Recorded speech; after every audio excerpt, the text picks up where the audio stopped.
Allow me to take this opportunity to salute you all and to wish every single Kenyan a happy 57th Madaraka Day.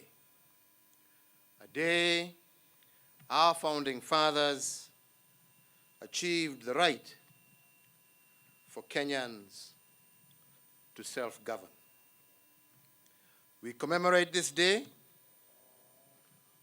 with fond memories of the struggle for independence and the birth of the Kenyan nation, and with it, the birth of the Kenyan dream. We are further emboldened by the fact that, united in struggle, we managed to defeat a giant nation. And this leads us all to believe that even as we fight the corona pandemic today, our victory over our colonizers should remind us that here too we shall be victorious. Although slowed down by the health crisis and the economic downturn caused by COVID-19, I am further comforted by the teachings of our founding fathers. They instructed us to be our very best at our darkest moment. They taught us not to question in the dark the dreams that we dreamt in the light. And indeed, when our dreams hit rock bottom, they taught us not to abandon them, but to reimagine them instead. They told us that rock bottom is actually a foundation that you can build on. This corona moment we are in, yes, indeed, a dark moment. But the founders of our nation required us to be at our very best at moments like this. And this demand is not a lofty ideal. They themselves practiced it as they fought to bring us self-rule. Fellow Kenyans, self-rule required dreaming heroically, embracing the unknown, and offering to die for an ideal. But this was not an easy feat, as thousands lost their lives at battle. The dream of Madaraka increasingly became nothing but a bridge too far. Yet in their darkest moments, our founding fathers did not abandon the course. Instead, they reimagined it, they regrouped, and they re-engaged differently. Many died before they breathed the air of freedom, but many more lived to witness the flowering of a new nation. This gave them hope that the Kenyan dream is actually within reach, and it was possible. Because of their faith and fortitude, they did fight the good fight, and they won. And out of this, they gifted us Kenya. On this Madaraka Day, we thank each and every one of them for this gift and for their teachings on how to remodel an idea in the face of enormous challenges and raging crisis. Today, therefore, and all future Madaraka days, I call upon all of us to ponder the state of the Kenyan dream. And in pondering it, we must remember that Kenya is still a work in progress.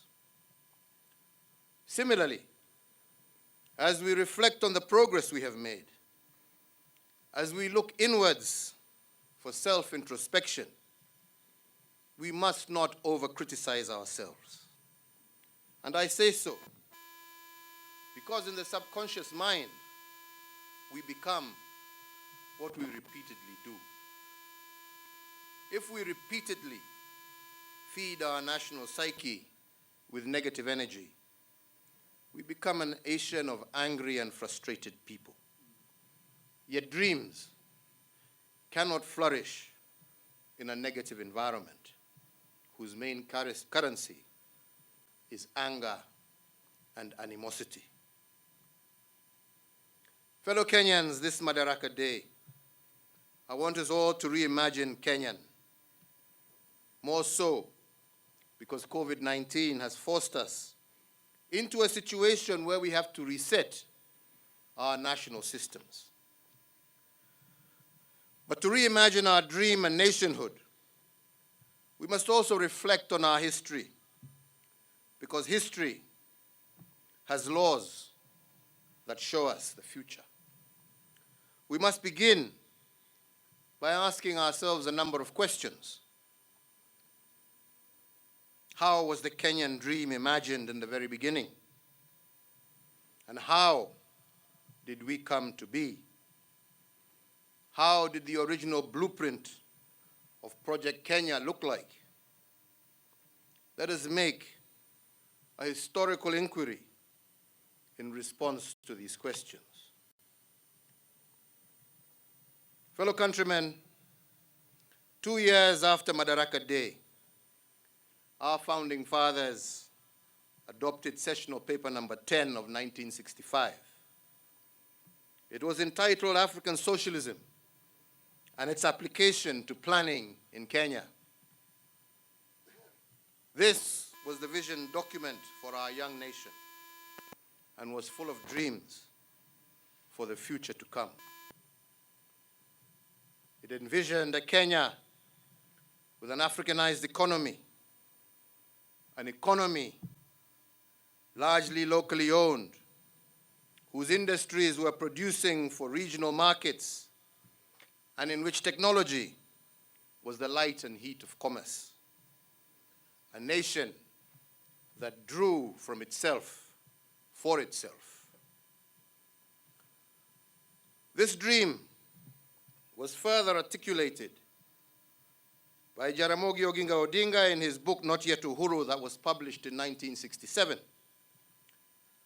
The central theme of this book was that independence was not complete until the economy was in the hands of Africans.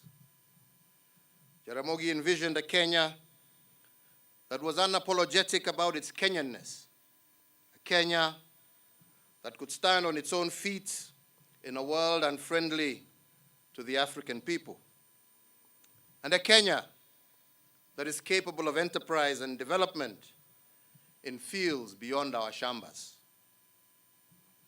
Then there was Tom Joseph Mboya, one of the other founding fathers, who echoed the dream. In his book, Freedom and After, he reminds us that great things are made of a series of small things, and that the making of a nation is the work of many small events and transitions, many small failures and successes.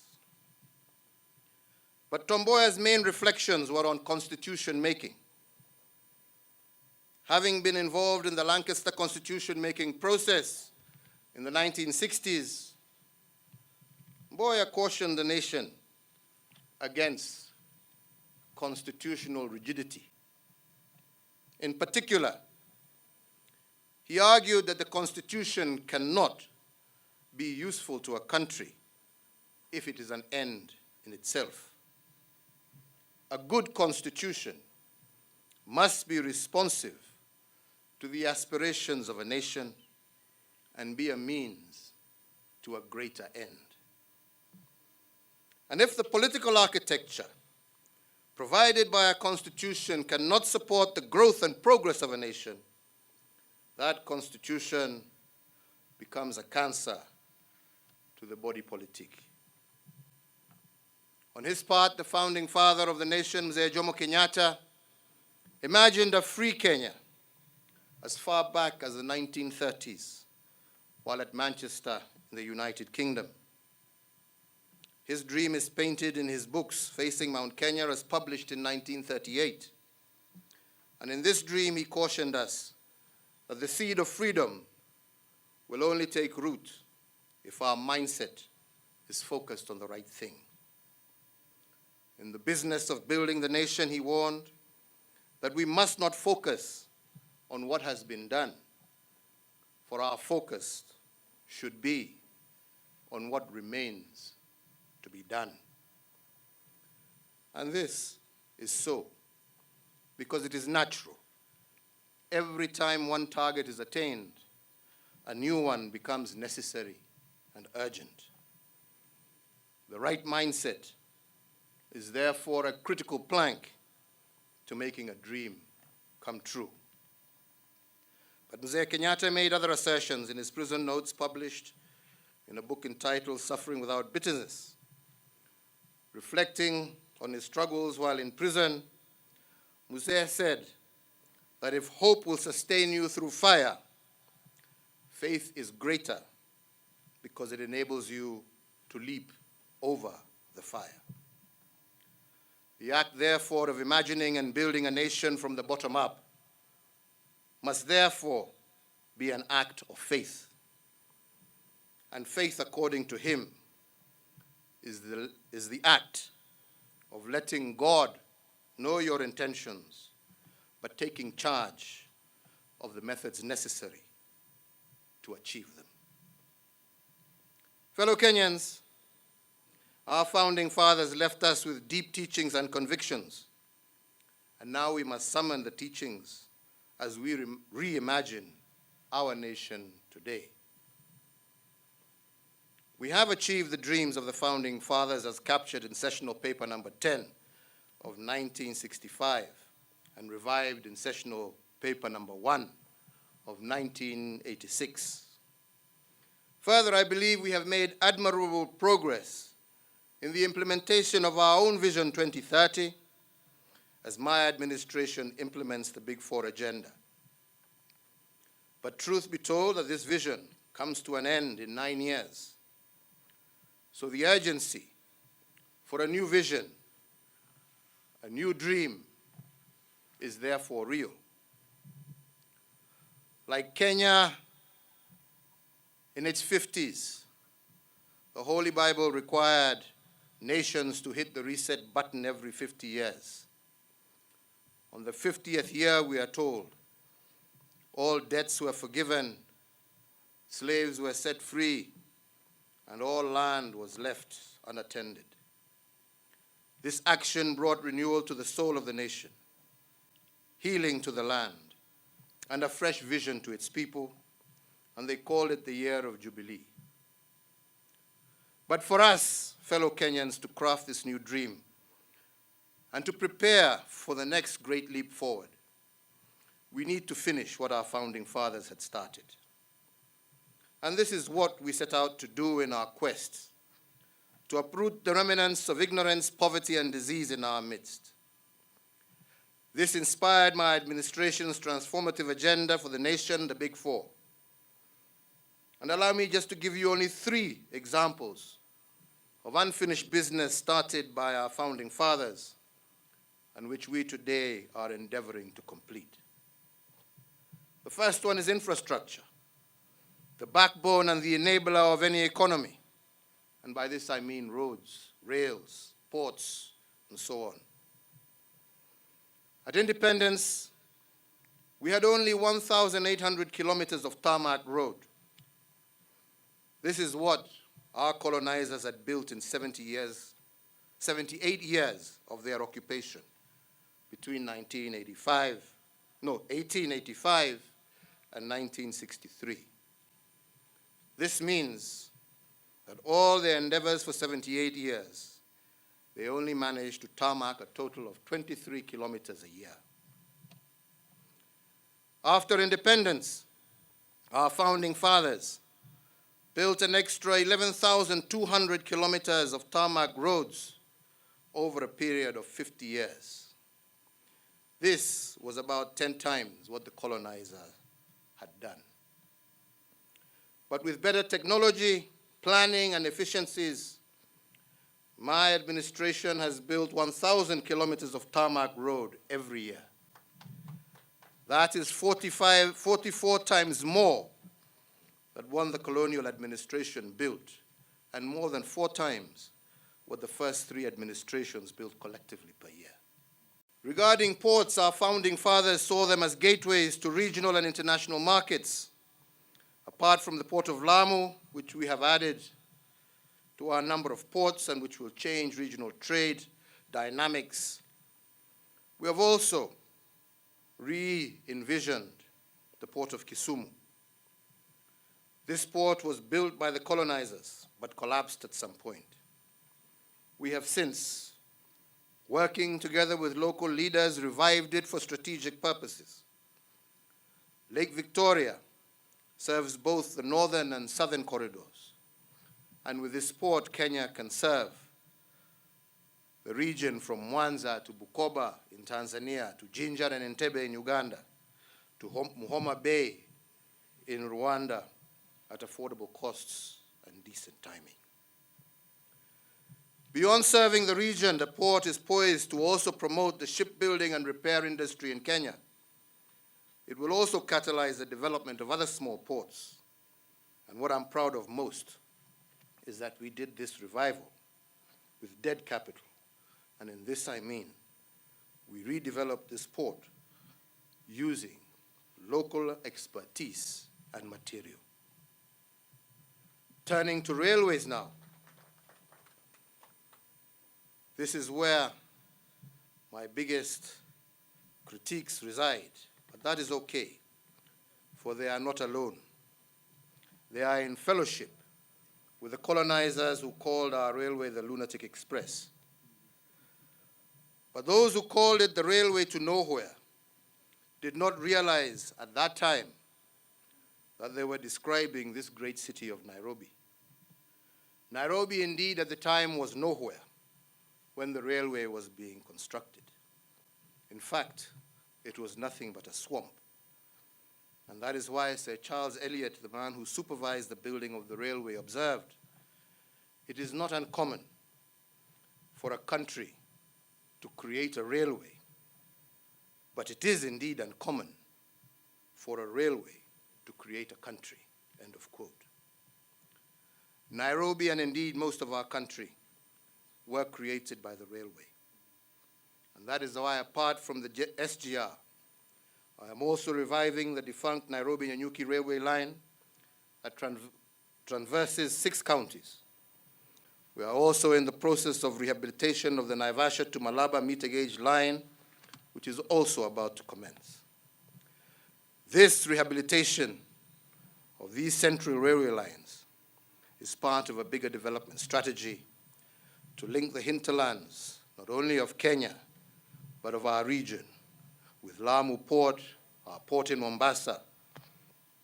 And that is why the Southern Sudan-Ethiopia transport corridor continues to remain important.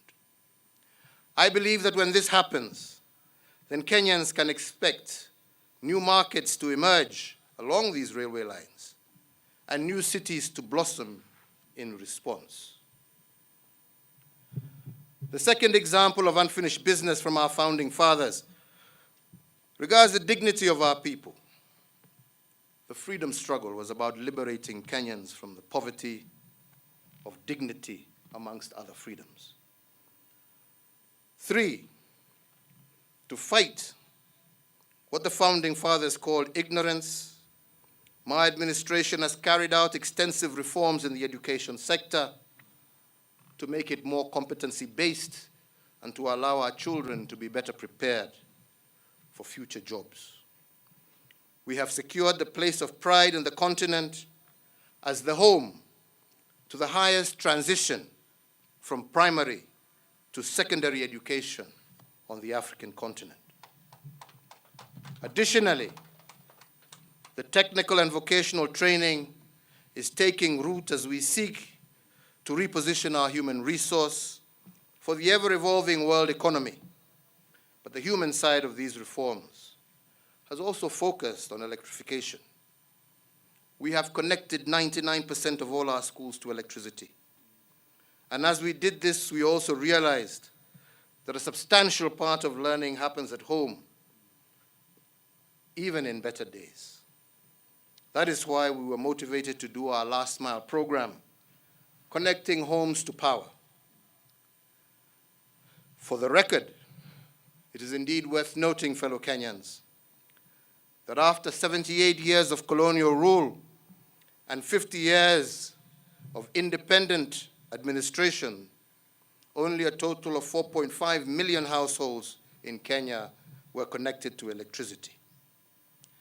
But from 2013, and in only 7 years, we have connected close to 3.5 million households, bringing the number of households connected to electricity close to 8 million. This means that we have done 15 times more than the previous administrations to connect our people to electricity. We take pride in this, not because we are better, but because we have to finish the business of our founding fathers in order to envision a new dream. And we take cognizance that we too shall not finish, but we shall also leave a foundation for future leaders to continue. If electricity and education reforms are supported to fight ignorance, our efforts to fighting disease are in the universal healthcare program. Our healthcare reforms are far beyond what our forefathers expected. We have not only dispatched sophisticated machinery to hospitals across the country's counties in order to localize treatment, and indeed working together with county governments across the country, we have sought to improve our health facilities. But we have also made this treatment much more affordable through NHIF, and with upcoming reforms, we expect this to expand even more. We have done this because poor health has a way of indignifying people. But with treatment close by and costs reduced, a patient does not have to sell their property in search of good health. If this was the dream of our founding fathers, then it is our obligation to achieve it. The coronavirus pandemic has highlighted the urgency on this endeavor. And once again, I wish to give my thanks and indeed praise to our county governments with whom we have worked hand in hand in this endeavor. We need not be persuaded as a people why we must do everything in our power to conquer this invisible disease, this invisible enemy. But to do so and regain the ground we have lost, we need to come together as a nation. Each of us is called to become a shujaa against this disease.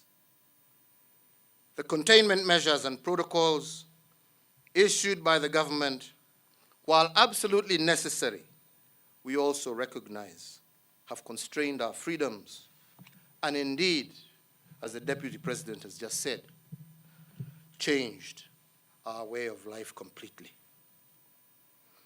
I appreciate the anxiety that is weighing heavily on the minds of parents and children, particularly those preparing for the national exams. And I share the heavy hearts of all the faithful who can no longer congregate and share in worship of the Almighty. In this regard, and conscious of the emerging trend of infections, I am hereby directing that the Ministry of Education fast-tracks and finalizes the ongoing consultations with all stakeholders that will provide us with an appropriate calendar for the gradual resumption of education in the country. The guidelines should also include protocols to be followed by all learning institutions in order to guarantee not only the safety of our children, but the safety of their parents and grandparents.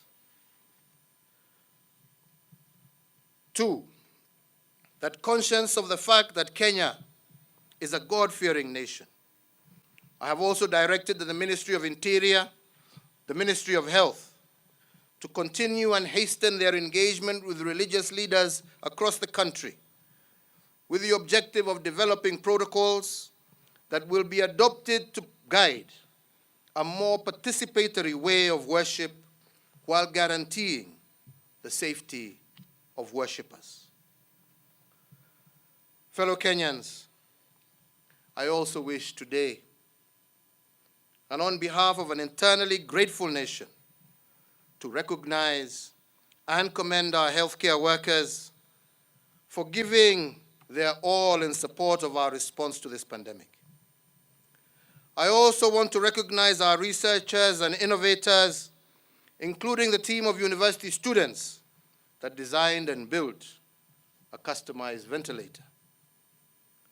The country is also indebted to the thousands of Kenyans who provided meals for our law enforcement manning checkpoints, and our artists who raised awareness of the virus through their music and artwork.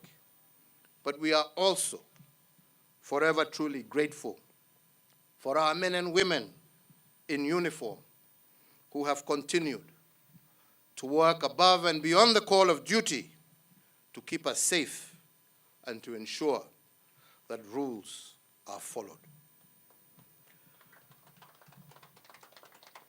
We also recognize and commend all those who have selflessly generously supported the Coronavirus Response Emergency Fund, from the contribution of 500 shillings by a young 11-year-old called Zawadi Mtua, to the Kenya shillings 300 million personal contribution from Dr. James Mwangi and his family.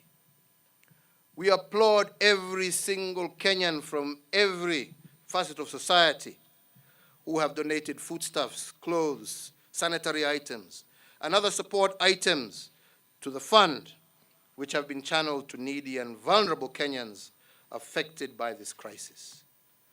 I thank, too, all our international development partners who have quickly responded to our needs during this difficult time. Indeed, to recognize and honor these Kenyans who have exhibited exemplary service, sacrifice, patriotism, and heroism, and a high sense of civic duty in helping steer Kenyans through the current pandemic, and on behalf of an eternally grateful nation, I have, on this first day of June 2020, issued an executive order establishing a new national award and state commendation, the Presidential Order of Service, Uzalendo Award. The names of the inaugural recipients of this high national honor have been published in a special issue of the Kenya Gazette dedicated to them. Fellow Kenyans, I would like to end my address today by once again re-emphasizing the calling by our founding fathers, that they went through the fire and yet founded a nation that we call Kenya today. Their voices are calling out to each and every one of us during this moment of uncertainty.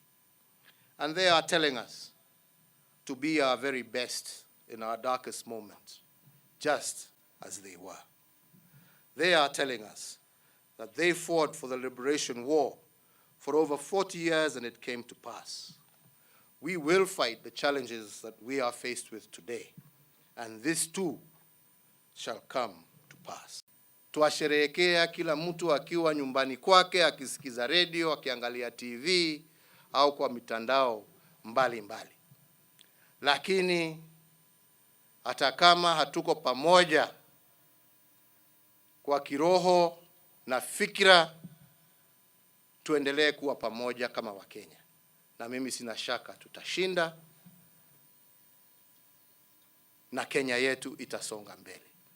Nawatakia kila mmoja wenu laheri siku hii ya Madaraka, na tukienda mbele.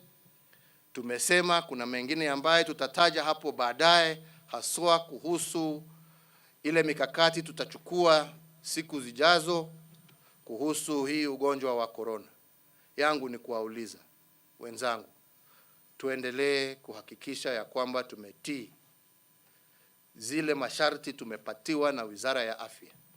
Tujue kwa ukweli huu ugonjwa uko nasi na ni jukumu la kila Mkenya kuhakikisha ametenda kile awezacho yeye mwenyewe kibinafsi kuhakikisha ya kwamba pamoja tumeshinda na tumeondoa huu ugonjwa kati yetu. Nawatakia kila laheri. Nasema Mungu awabariki, Mungu aibariki taifa letu la Kenya. Mungu aendelee kutupatia umoja na uwiano, na Mungu ailinde taifa letu. Asanteni sana.